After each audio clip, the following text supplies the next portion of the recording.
नमस्कार दोस्तों, मेरे YouTube चैनल नॉलेज अड्डा पे आप सभी का स्वागत है। आज पुनः मैं इस वीडियो में एक नए टॉपिक के साथ आया हूँ। यह वीडियो एक्सरे टेक्नीशियन कोर्स का तीसरा वीडियो है, पार्ट 3। आज हम लोग इसमें चर्चा करेंगे एक नए टॉपिक के बारे में। अगर आप इस चैनल पर नए हैं तो प्लीज़ सब्सक्राइब कर लें और बेल आइकन को दबा दें ताकि मेरे नए वीडियो को नोटिफिकेशन आप तक पहुंच सके। तो चलिए बिना देर किए शुरू करते हैं टॉपिक्स को। और आज हम लोग पढ़ते हैं हीट प्रोडक्शन के बारे में। एक्सरे ट्यूब में एक्सरे ऑपरेटिंग के दौरान हीट कैसे प्रोड्यूस होता है इसके बारे में देखते हैं। तो इसमें एक्सरे प्रोडक्शन में हम लोग देखें कि कैथोड से जो है इलेक्ट्रॉन एनोड टारगेट पे जाके स्ट्राइक करता है, टकराता है, तो इलेक्ट्रॉन का काइनेटिक एनर्जी कन्वर्ट होता है इंफ्रारेड रेडिएशन और एक्सरे रेडिएशन में। ये आपको एक्सरे प्रोडक्शन में पिछला वीडियो में मेरा पार्ट 2 वाला जो वीडियो है उसमें आप लोग पढ़े होंगे। तो जो इंफ्रारेड रेडिएशन होता है, इंफ्रारेड रेडिएशन जो है हीट प्रोड्यूस करता है। तो कैसे करता है आज देखते हैं। जैसे मान लीजिए कि ये टारगेट का एटम है, न्यूक्लियस हो गया, इसके किनारे k cell electron l orbit हो गया, ये ऑर्बिट हो गया और ये आपका इलेक्ट्रॉन हो गया।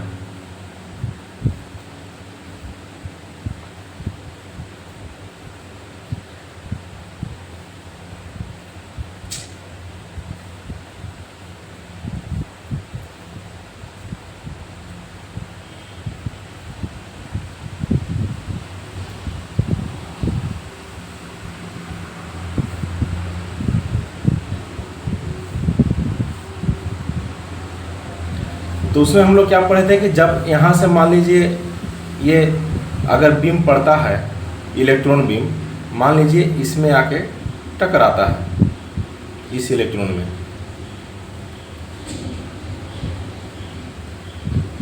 ये इलेक्ट्रॉन जो है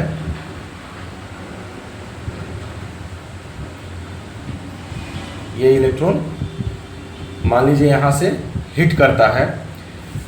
तो इसमें एक्सरे प्रोडक्शन में क्या होता है कि जब इसका एनर्जी सफिशिएंट होगा, तो एनर्जी सफिशिएंट होगा तो ये इलेक्ट्रॉन को इजेक्ट कर देगा, ऑर्बिटल से निकाल देगा, जिससे ये एटम जो है आयनाइज हो जाएगा। ये टारगेट एटम है,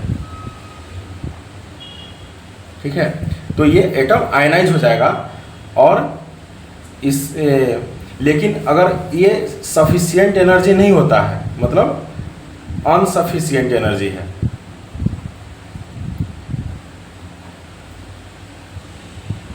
एनर्जी मतलब इस इलेक्ट्रॉन को एटम ऑर्बिटल से रिमूव करने के लिए जितना एनर्जी चाहिए, हम जो इलेक्ट्रॉन भेज रहे हैं कैथोड से, उसमें उससे कम एनर्जी है, तो ये क्या करेगा कि ये अपना काइनेटिक एनर्जी इलेक्ट्रॉन को ट्रांसफ़र करेगा और ये एक्साइट होकर के ऊपर की ओर उठेगा। मान लीजिए एनर्जी लेवल यहाँ तक चला गया, इसका पहले से नॉर्मल एनर्जी लेवल था, अभी काइनेटिक एनर्जी ट्रांसफ़र हुआ, ये ऊपर उठ गया, तो फिर पुनः यहाँ से ये डाउन आएगा तुरंत, इमीडिएटली जब डाउन आएगा अपना नॉर्मल एनर्जी लेवल पे, तो ये जो लॉस ऑफ एनर्जी है, ये जो लॉस हो रहा है, loss of energy of electron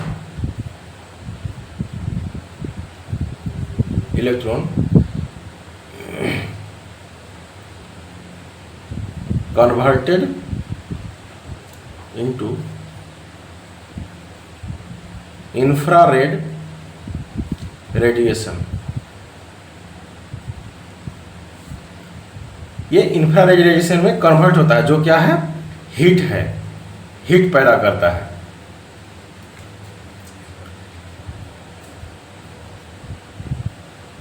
अब इस तरह से अगर हम देखते हैं, जैसे अब एक्सरे प्रोडक्शन के फेनोमेनन में जब कैथोड से एक रेडिएशन, ये इलेक्ट्रॉन बीम जब टारगेट को हिट करता है तो इसमें असंख्य इलेक्ट्रॉन जाते हैं, बहुत सारी संख्या में जाता है, इलेक्ट्रॉन हिट करता है, ठीक है। तो इसमें कुछ इलेक्ट्रॉन के पास बहुत ज़्यादा एनर्जी होता है, काइनेटिक एनर्जी, जो एक्सरे प्रोड्यूस करते हैं, और बहुत सारे इलेक्ट्रॉन के पास सफिशिएंट एनर्जी नहीं होता है, तो क्या करता है, हीट पैदा करते हैं। तो एक डाटा है लगभग 99% of electron kinetic energy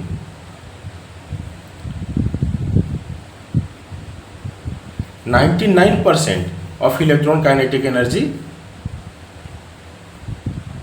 converted into heat. जो हम इलेक्ट्रॉन बीम टारगेट की तरफ भेजते हैं उसमें से 99% जो है इलेक्ट्रॉन का काइनेटिक एनर्जी वो कन्वर्ट होता है हीट में, क्योंकि वो इंफ्रारेड रेडिएशन इमिट करता है। और एक डाटा है, ये वन लीनियर एग्जाम के लिए ये बहुत इंपॉर्टेंट चीज़ है, आप याद रखिएगा कि जो एक्सरे प्रोडक्शन के दौरान कितना परसेंट इलेक्ट्रॉन काइनेटिक एनर्जी जो है कन्वर्टेड होता है हीट में, तो 99% है। और at 60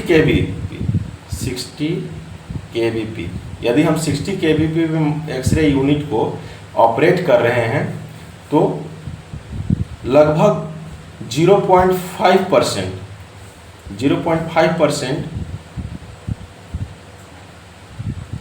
electron energy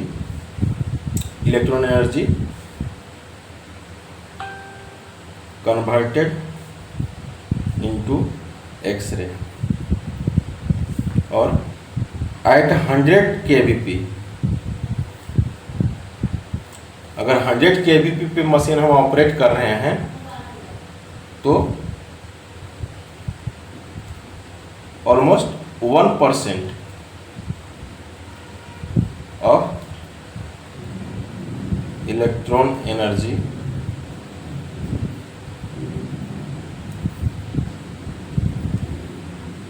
converted into X-ray. ये आपका एग्जाम के लिए बहुत इंपॉर्टेंट डाटा है, इसको आप याद रखिएगा।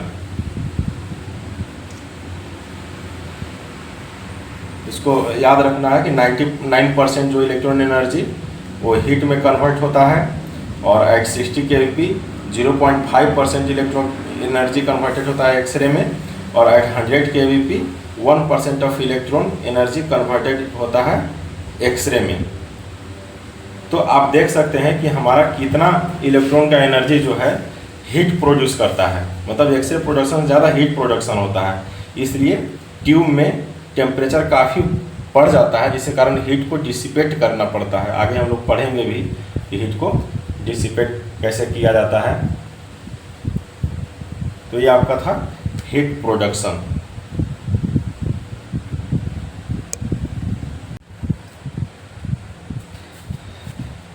अब अगला टॉपिक है हमारा ब्रेमस्ट्रा-हलंग रेडिएशन।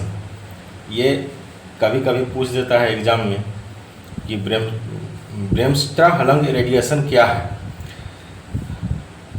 तो ये एक्सरे जब प्रोडक्शन होता है, मतलब ये कैथोड का जो कैथोड से जो इलेक्ट्रॉन निकल करके एनोड टारगेट पे इंटरेक्ट होता है, तो वहाँ एक्सरे दो तरह से प्रोडक्शन होता है, मतलब दो तरीके से जो है इलेक्ट्रॉन इंटरेक्ट होता है एनोड टारगेट से और एक्सरे को प्रोड्यूस करता है। तो उसी में एक तरीका है ब्रेमस्ट्रा-हलंग रेडिएशन।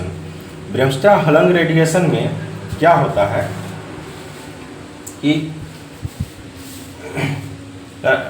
इसमें correct when an energic electron that completely avoid orbital electron that may came sufficient close to nucleus of atom under its influence because electron is negatively charged and nucleus is positively charged, there is an electrostatic force of attraction between them. This Colombian force is very strong because nucleus contain many proton and distance between nucleus and high speed electron is very small. So when an energetic electron passed by the nucleus, it is decelerated, resulting in loss of kinetic energy of electron. This loss of kinetic energy is converted into radiation. ये आपका nucleus हो गया, इसमें बहुत सारा protons है, इसके आगे ऑर्बिट हो गया,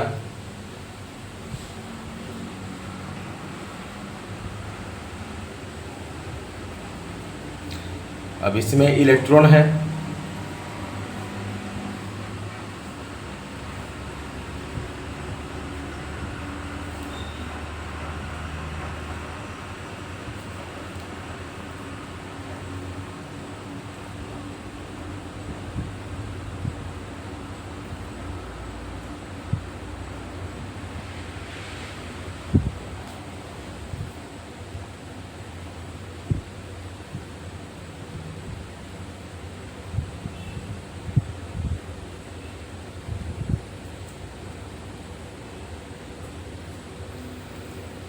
अब जो ये इलेक्ट्रॉन बीम है इस पे जा रहा है,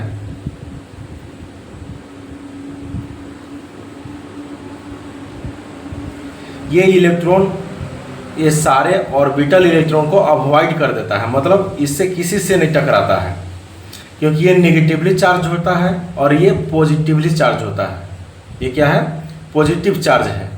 तो नेगेटिव चार्ज पॉजिटिव चार्ज में अट्रैक्शन होता है, तो और ये भी हाई एनर्जी के इलेक्ट्रॉन होता है जो इस ऑर्बिटल इलेक्ट्रॉन के बाइंडिंग एनर्जी को पार करके सीधा न्यूक्लियस से जाकर टकराता है। तो ये इसका जो कोलम्बियन फोर्स होता है इलेक्ट्रॉन और प्रोटॉन के बीच में, न्यूक्लियस के बीच में, वो काफ़ी हाई होने के कारण यहाँ से हाई काइनेटिक एनर्जी जो है लॉस होगा। इसमें क्या कर रहा है कि व्हेन ये इलेक्ट्रॉन जब यहाँ डायरेक्ट न्यूक्लियस से इंटरेक्ट होता है, high speed electron interact with nucleus, then maximum loss of kinetic energy, क्या होता है? Maximum loss of kinetic energy, मतलब अपना इसका जितना भी काइनेटिक एनर्जी होता है वो लॉस होता है। न्यूक्लियस से टकराने के बाद बिल्कुल ये रेस्ट में आ जाता है। तो यहाँ पे क्या होगा, जब मैक्सिमम हाई एनर्जी, जब काइनेटिक एनर्जी लॉस होगा वहाँ, तो हाई एनर्जिक रेडिएशन निकलेगा, radiation produced.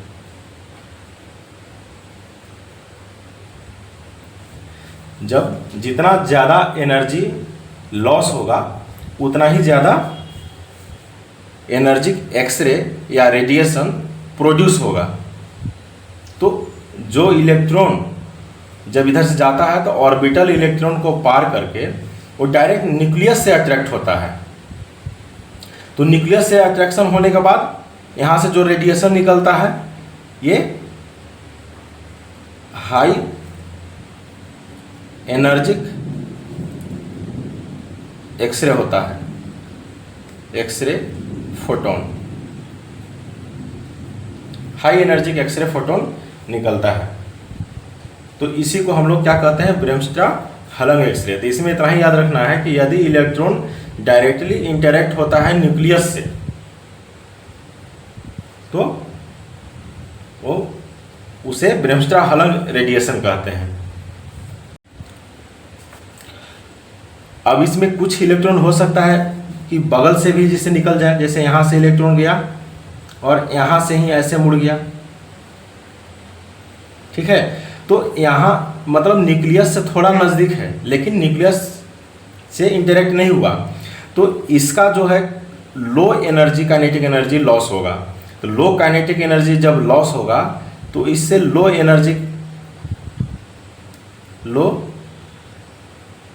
Energy x ray photon निकलेगा। चूँकि जो फास्ट मूविंग इलेक्ट्रॉन का जो काइनेटिक एनर्जी है वही कन्वर्ट होता है रेडिएशन में, और इंफ्रारेड रेडिएशन हो या एक्सरे रेडिएशन हो। तो यदि ज़्यादा एनर्जी लॉस होगा तो हाई एनर्जी एक्सरे फोटोन निकलेगा, लेस एनर्जी लॉस होगा तो less energy x ray photon produce होगा। तो इस तरह से आप देख सकते हैं कि जो एक्सरे का जो क्वालिटी है वो किस पर डिपेंड कर रहा है, इलेक्ट्रॉन एनर्जी के ऊपर। फास्ट मूविंग इलेक्ट्रॉन का जो काइनेटिक एनर्जी है उसके ऊपर ये डिपेंड कर रहा है। तो हाई केवीपी में, हाई जब केवीपी रहेगा, हाई केवीपी पे, तो इसमें क्या हो जाएगा, हाई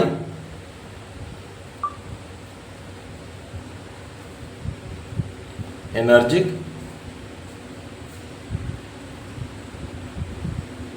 ब्रेमस्ट्रा लंग रेडिएशन निकलेगा। मतलब जितना ऑलमोस्ट आप देखेंगे तो यही जितना भी हाई एनर्जी का रहेगा वो न्यूक्लियस के आसपास जाकर के इंटरेक्ट होगा, लॉस होगा एनर्जी, तो उससे ब्रेमस्ट्रा लंग रेडिएशन निकलता है जो लगभग ऑलमोस्ट 85% होता है। कितना? 85% इलेक्ट्रॉन इंटरेक्ट विथ न्यूक्लियस, और ये जो है ब्रेमस्ट्रा लंग रेडिएशन के लिए रिस्पॉन्सिबल होता है।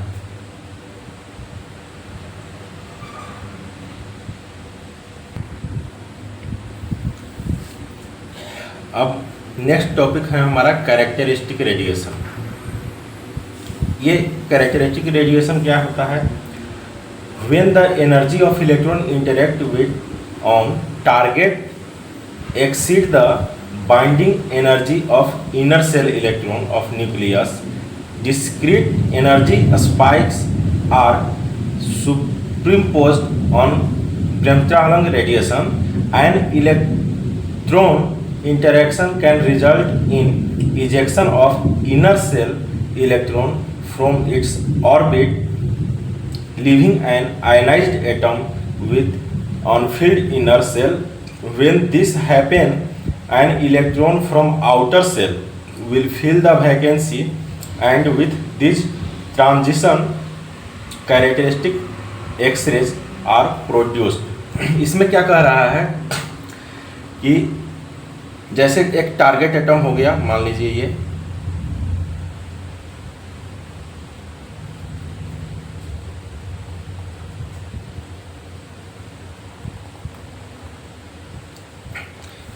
ये आपका टारगेट एटम है। मान लीजिए अक्सर जो है ये टंगस्टन का होता है, आगे आप लोग पढ़ेंगे एक्सरे ट्यूब में। तो इसको के सेल इलेक्ट्रॉन बोलते हैं, जिसमें मैक्सिमम 2 इलेक्ट्रॉन रहता है। ये आपका ये के सेल हो गया, ये एल हो गया, ये एम ऑर्बिटल हो गया। के सेल इसमें आपका 8 इलेक्ट्रॉन रहता है,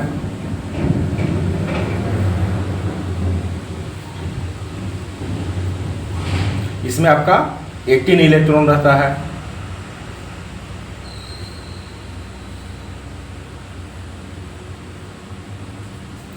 अब यदि इधर से हम बम्बार्ड करा रहे हैं इलेक्ट्रॉन का, ये क्या है, हाई स्पीड इलेक्ट्रॉन इधर से जा रहा है। तो ये क्या करता है, हाई स्पीड इलेक्ट्रॉन किससे इंटरेक्ट होता है? मान लीजिए कि यह इंटरेक्ट हो गया के सेल इलेक्ट्रॉन से। किससे इलेक्ट्रॉन हो गया? के सेल इलेक्ट्रॉन से। तो इस के सेल इलेक्ट्रॉन को के सेल इलेक्ट्रॉन का एनर्जी जो होता है, एनर्जी 70 keV होता है। और यदि हम 70 keV से ज़्यादा अगर हम एनर्जी का इलेक्ट्रॉन यहाँ से भेज देते हैं, मतलब इसमें काइनेटिक एनर्जी, जो इलेक्ट्रॉन जा रहा है इसका काइनेटिक एनर्जी के सेल इलेक्ट्रॉन का न्यूक्लियस के साथ जो बाइंडिंग एनर्जी होता है उससे अगर ज़्यादा होता है तो ये क्या करेगा, इसके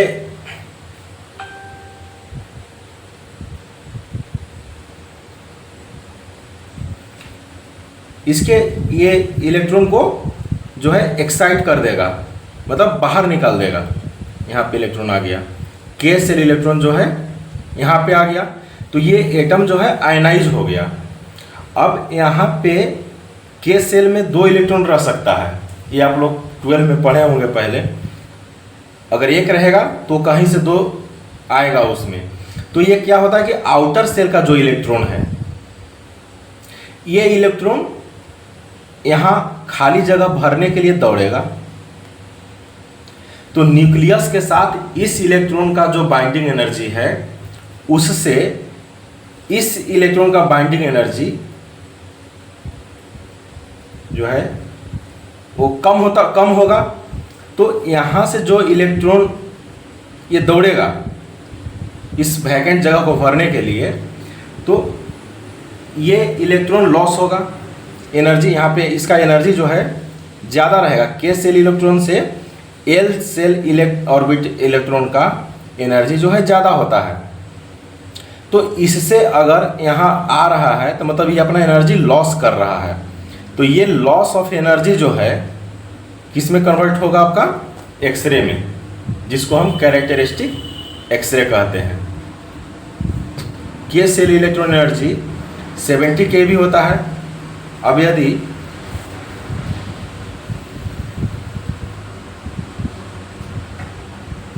cathode electron energy greater than 70 keV, then remove के सेल इलेक्ट्रॉन। अब के सेल इलेक्ट्रॉन को अगर रिमूव कर दिया तो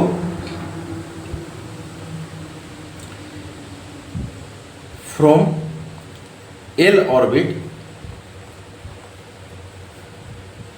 electron fill the vacancy of K cell। तो जब ये एल सेल से के सेल में आएगा तो and loss of energy converted into radiation, that is characteristic radiation.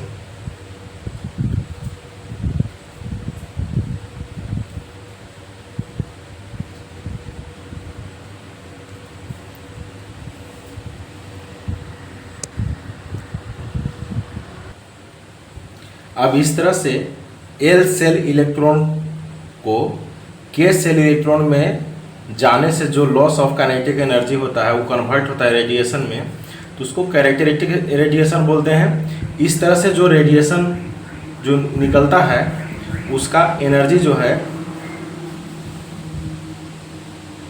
Energy of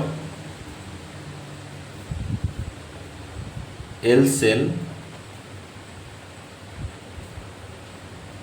characteristic X-ray का कितना होता है 59 keV। मतलब यहाँ पे 59 keV जो है लॉस हो रहा है। तो 59 keV मतलब एल सेल जो है, एल सेल का जो एनर्जी है वो और के सेल की एनर्जी में, एल सेल एनर्जी और के सेल एनर्जी के बीच डिफरेंस कितना होता है 11 keV का। ये भी इम्पोर्टेंट है, एग्जाम के दृष्टि से कभी कभी पूछता है कि एल सेल इलेक्ट्रॉन के द्वारा जो कैरेक्टरिस्टिक रेडिएशन निकलता है उसका एनर्जी कितना होगा 59 keV।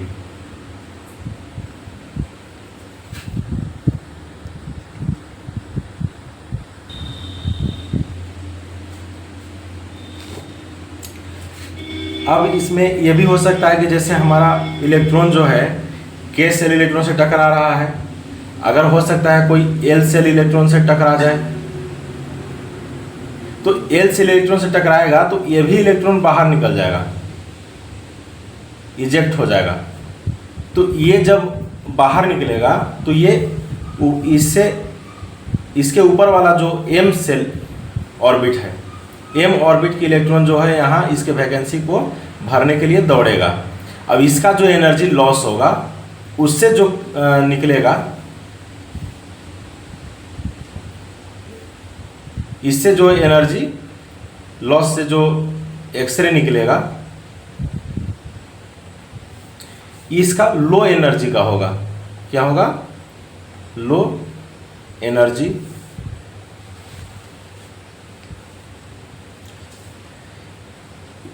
ये जो इलेक्ट्रॉन मान लीजिए इससे टकराया, एल सेल इलेक्ट्रॉन से टकराया और इस इलेक्ट्रॉन को इजेक्ट कर दिया, तो यहाँ पे जगह वैकेंट हो गया।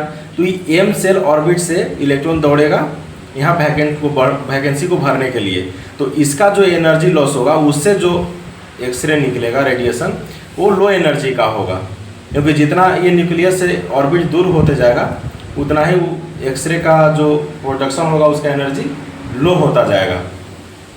तो इस तरह से, और एम सेल जो इलेक्ट्रॉन होता है, M shell electron energy loss जो होता है वो 2 keV ऑफ एक्सरे निकालता है। मतलब एम सेल से जो प्रोड्यूस होगा कैरेक्टरिस्टिक एक्सरे वो उसका एनर्जी लगभग 2 keV के बराबर होगा। तो इस तरह से ये आपका दो तरह का ये प्रोडक्शन देखें आप, इंटरेक्शन एक्सरे के प्रोडक्शन में इलेक्ट्रॉन और ये टारगेट का जो इंटरेक्शन होता है एटम्स का, टंगस्टन के एटम्स का, वो दो तरह से होता है।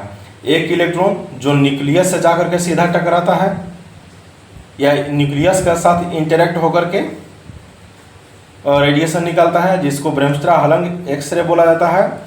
और दूसरे में जो कैथोड से जो इलेक्ट्रॉन बीम जा रहा है वह न्यूक्लियस के बजाय ऑर्बिटल इलेक्ट्रॉन से जो है इंटरेक्ट होता है और इलेक्ट्रॉन को बाहर निकाल करके वहाँ जो वैकेंसी पैदा करता है, इस वैकेंसी को भरने के लिए आउटर सेल से जब इलेक्ट्रॉन जाता है तो इसका एनर्जी लॉस होता है।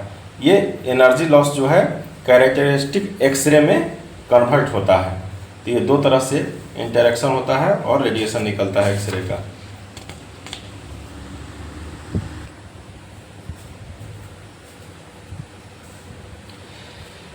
अब हम लोग नेक्स्ट टॉपिक देखते हैं, factors affecting quality of X-ray और एंड इंटेंसिटी ऑफ एक्सरे। निकल रहा है जिसका पेनिट्रेटिंग पावर ज़्यादा होगा, तो क्वालिटी डायरेक्टली जो है एक्सरे का जो क्वालिटी है वो डायरेक्टली केवीपी से कंट्रोल्ड होता है। मतलब high kVp equal to high energetic X-ray photon. अगर केवीपी हम हाई दे रहे हैं तो हमारा एक्सरे फोटोन्स हाई एनर्जी का निकलेगा। अगर लो केवीपी दे रहे हैं तो एक्सरे का जो फोटोन्स का जो एनर्जी रहेगा वो लो होगा। अब इसमें दूसरा चीज़ एक काम करता है एम में, मतलब ट्यूब करंट। अगर ट्यूब करंट हम ज़्यादा दे रहे हैं तो ज़्यादा इलेक्ट्रॉन बीम टारगेट को हिट करेगा। तो ज़्यादा जब टारगेट को हिट करेगा तो वहाँ ज़्यादा रेडिएशन वहाँ भी निकलेगा। लेकिन वो ज़रूरी नहीं है कि वो ज़्यादा इलेक्ट्रॉन जो है एनोड को टारगेट को हिट करेगा तो ज़्यादा एनर्जी का ही इलेक्ट्रॉन निकले। वो नंबर ऑफ एक्सरे फोटोन बढ़ा सकता है। हाई एम ए जो है, high M A equal to high number of x ray photon. ये high number of x ray photon number बढ़ा सकता है, लेकिन उसका एनर्जी ज़्यादा हो ये कोई ज़रूरी नहीं है। वो किससे रिलेट होता है? केवीपी से। केवीपी अगर हाई है तो एक्सरे फोटोन का एनर्जी हाई होता है। और भी देखते हैं बहुत चीज़, और भी चीज़ जो है क्वालिटी को अफेक्ट करता है। और अगला है इंटेंसिटी। इंटेंसिटी ऑफ एक्सरे क्या है?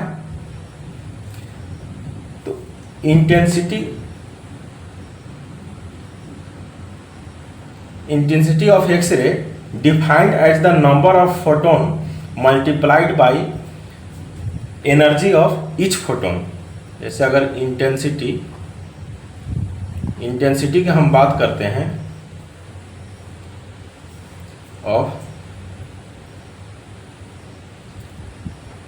X ray beam. Intensity of X-ray beam मतलब कितना दूर तक वह जाएगा, कितना पावरफुल होगा। तो इंटेंसिटी ऑफ एक्सरे बीम जो है वो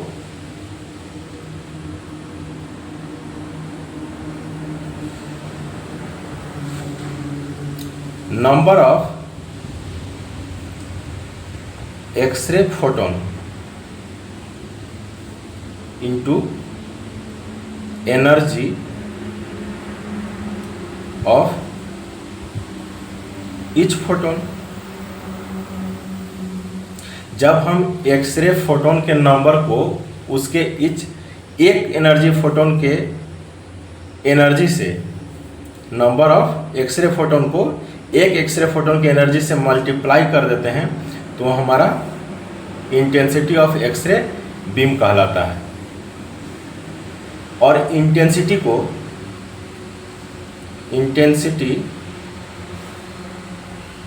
affected by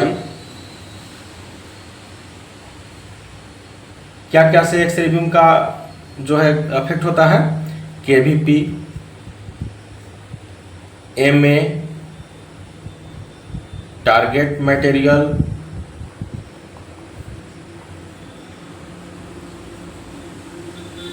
and filtration,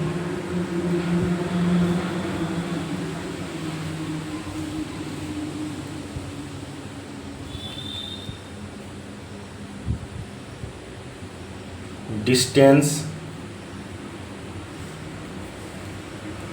between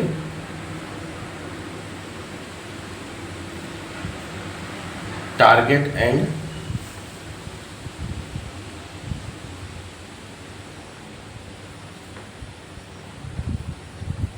and source.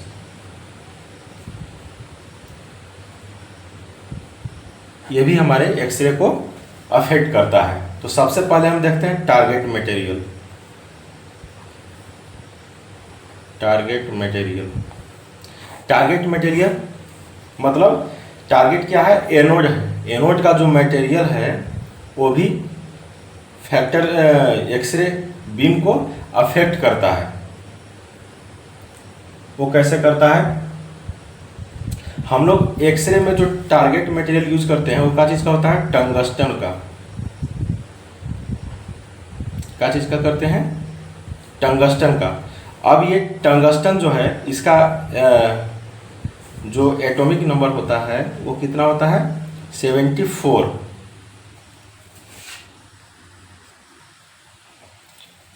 माफ़ कीजिएगा, लाइट थोड़ा कम हो गया, लाइन कट गया, इधर तो बारिश हो रही है। तो देखते हैं अब आगे टारगेट मटेरियल कैसे अफेक्ट करता है एक्सरे की क्वांटिटी को। तो जो atomic number of target material होता है वो नंबर ऑफ एक्सरे फोटोन को भी अफेक्ट करता है और एनर्जी ऑफ एक्सरे फोटोन को भी अफेक्ट करता है।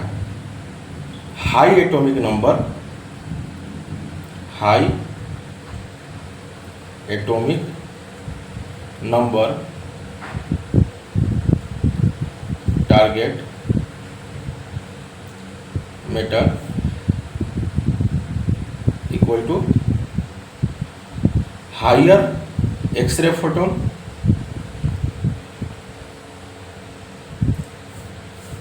एंड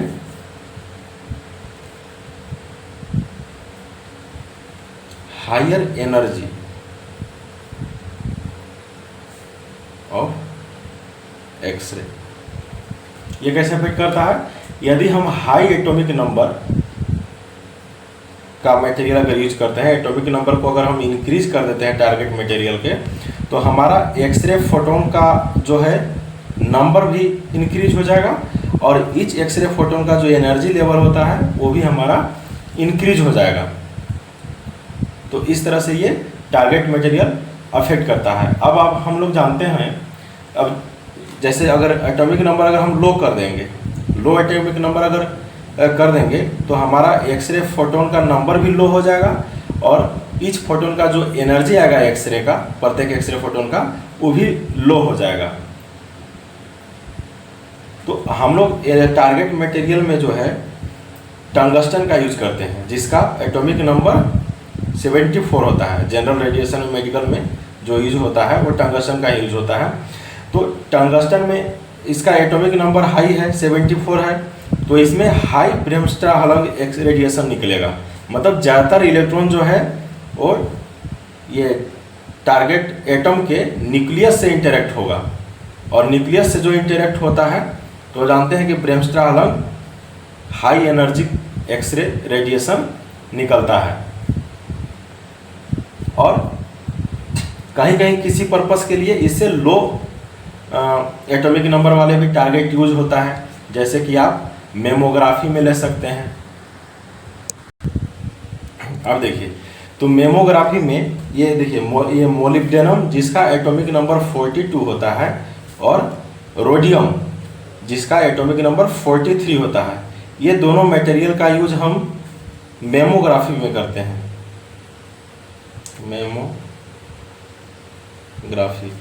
मेमोग्राफी मशीन जो है एक्सरे, वो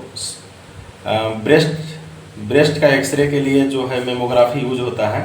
तो इसमें हमको नंबर ऑफ एक्सरे फोटोन भी लो चाहिए और लो एनर्जी का एक्सरे फोटोन चाहिए, यानी सॉफ्ट एक्सरे चाहिए। तो सॉफ्ट एक्सरे के लिए हम लोग मोलिब्डेनम और रोडियम का यूज करते हैं, दोनों में से किसी एक का। जिस मोलिब्डेनम का एटॉमिक नंबर 42 होता है और इसका 43 होता है। तो अगर टारगेट मटेरियल का एटॉमिक नंबर लो हो गया तो इसका मतलब नंबर ऑफ एक्सरे फोटोन भी लो जाएगा और एनर्जी ऑफ एक्सरे फोटोन भी लो हो जाएगा। तो इस तरह से number of atomic number, target material का एटॉमिक नंबर जो है एक्सरे के इंटेंसिटी को कम करता है। अगर टारगेट मटेरियल का एटॉमिक नंबर कम है तो इंटेंसिटी ऑफ एक्सरे कम होगा और हाई है तो नंबर ऑफ ये इंटेंसिटी ऑफ एक्सरे हाई होगा।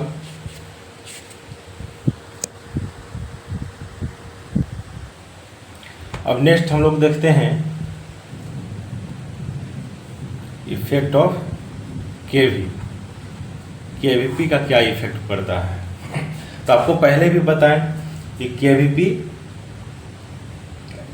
Higher the kVp higher the energy of x ray photon. X-ray photon का एनर्जी जो होता है वो डायरेक्टली प्रोपोर्शनल होता है केवीपी के।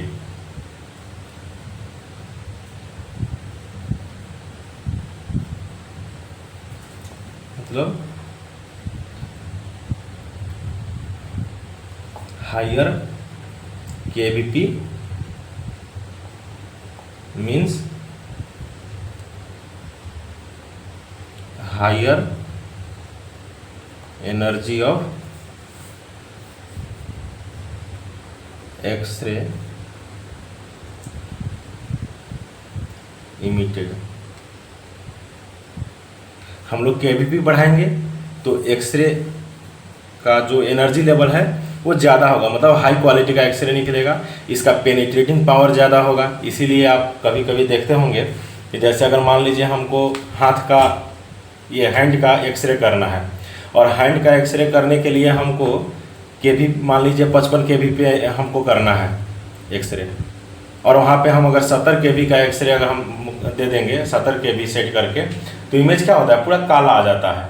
मतलब उसका पेनिट्रेटिंग पावर जो है वो हाई हो जाता है। हमारे हैंड की उंगली का जो ये डेंसिटी है वो कम है और बॉडी पार्ट की अपेक्षा, तो यहाँ पे अगर हायर हम केवीपी देंगे तो एक्सरे का एनर्जी जो है हाई हो जाएगा, और हाई हो जाएगा तो उसका पेनिट्रेटिंग पावर बढ़ जाएगा, जिससे इमेज काला आ जाएगा। तो इस तरह से केवी जो है अफेक्ट करता है एक्सरे फोटॉन्स को।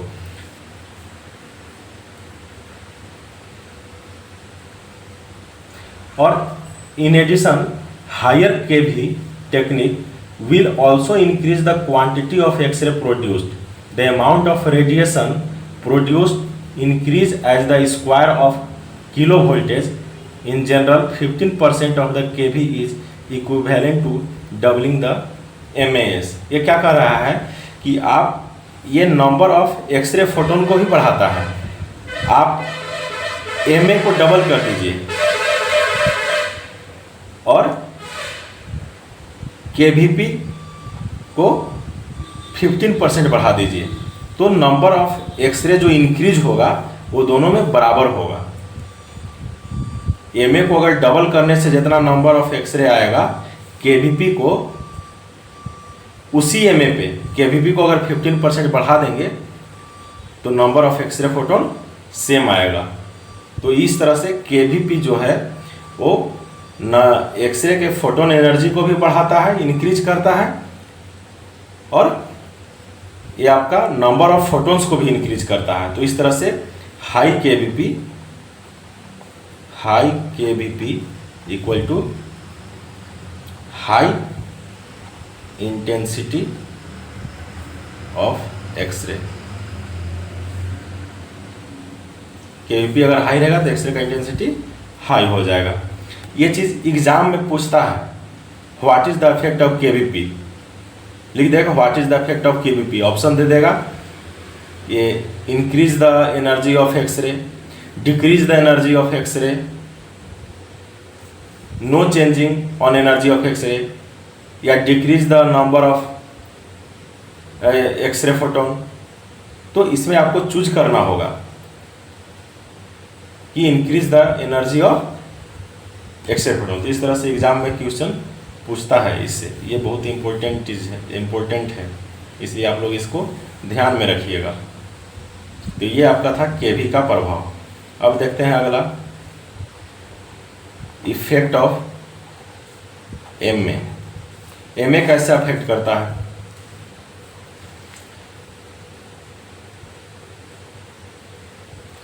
तो एमए का मतलब होता है मिली एम्पियर, यानी ये ट्यूब का करंट है। एक्सरे ट्यूब में जो हम करंट दे रहे हैं, वीडियो बहुत लंबा हो गया है लगता है, इसलिए इफेक्ट ऑफ एमए को आज छोड़ देते हैं, इसको अगले क्लास में देखेंगे, नेक्स्ट डे जब वीडियो लाएंगे तो इसको देखेंगे, क्योंकि काफ़ी लंबा वीडियो हो जाएगा तो हमको अपलोड करने में भी प्रॉब्लम आएगा और टाइम भी हो गया है। तो आज के लिए धन्यवाद। अगर ये पढ़ाई अगर आपको ज़रा सा भी समझ में आता है, अगर 1% भी आपके लिए फ़ायदेमंद है तो प्लीज़ मेरे चैनल को सब्सक्राइब कर बेल आइकन को दबा दीजिए और ये वीडियो को शेयर और लाइक ज़रूर कीजिएगा। धन्यवाद।